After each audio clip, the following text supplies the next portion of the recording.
খুলনা বিভাগের 10টা জেলার জয়েন্ট সেক্রেটারি, বৃহত্তর খুলনা সাতক্ষীরা বাগেরহাট ওইটার অফিস সেক্রেটারি, অনেক কাজ করতে হয়, কিন্তু আপনারা সহযোগিতা করেন তাই আমি পারি।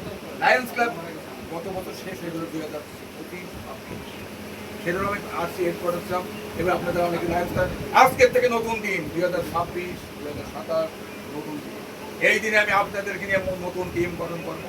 আমার বড় ভাই উস্তাদ, সে আমাকে ভালোবাসে, দোয়া করে, এবং ওই আমার দুই ভাই আর অশোক দলের কথা আসলে পারি না, অশোক খুব জ্ঞানী লোক, কবি সাহিত্য। উনি আমি বাংলা একাডেমিতে হয়, আমি একজন ছোট মানুষ, তবে আজীবন সদস্য আপনার হয়েছে। আমি যখন কবি নজরুল ইসলাম ইনস্টিটিউটে যাই, আমার আজীবন সদস্য, সেখানে আপনাদের কথা মনে মনে আমি আপনাদের একজন কর্মী হিসেবে কাজ করে যেতে চাই। আমি কবি সাহিত্যিক জীবিত হয়ে গেছি, ওইদিকে সমাজসেবা সময়ে এখন কবি সাহিত্যিক জীবিত থাকবো, আপনাদের মাঝে মাঝে থাকতে চাই এবং বাঁচতে চাই। ভুল যদি ক্ষমা করবেন, আমি ক্ষুদ্র লোক, আমি শিখতে আইছি, বুঝতে আইছি, আমি শুধু সেবক, আপনাদের সেবক হিসেবে কাজ করতে চাই। আপনারা আমাকে দোয়া করবেন, আমার এই গুণীজনের মাধ্যমে খাদ্য হিসেবে যাতে থাকতে পাই। আর যে কদিন বাঁচি, অনেক আমার এক পাও কবরে চলে গেছে, অনেক লোক মরে যাচ্ছে জানিয়েছে, কিন্তু আমি আপনাদের তো আল্লাহ পাকে অশেষ রহমত আমার জীবনটা বিকে দিয়েছে, তাই আমি কাজ করতে পারতেছি না। আজকে আসার জন্য ধন্যবাদ।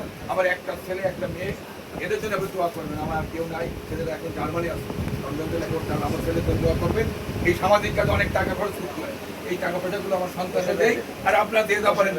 সবাইকে ধন্যবাদ, সবসময় আপনার সাথে আসি, থাকবো, এই প্রত্যেকটা ধন্যবাদ। আসসালামু আলাইকুম।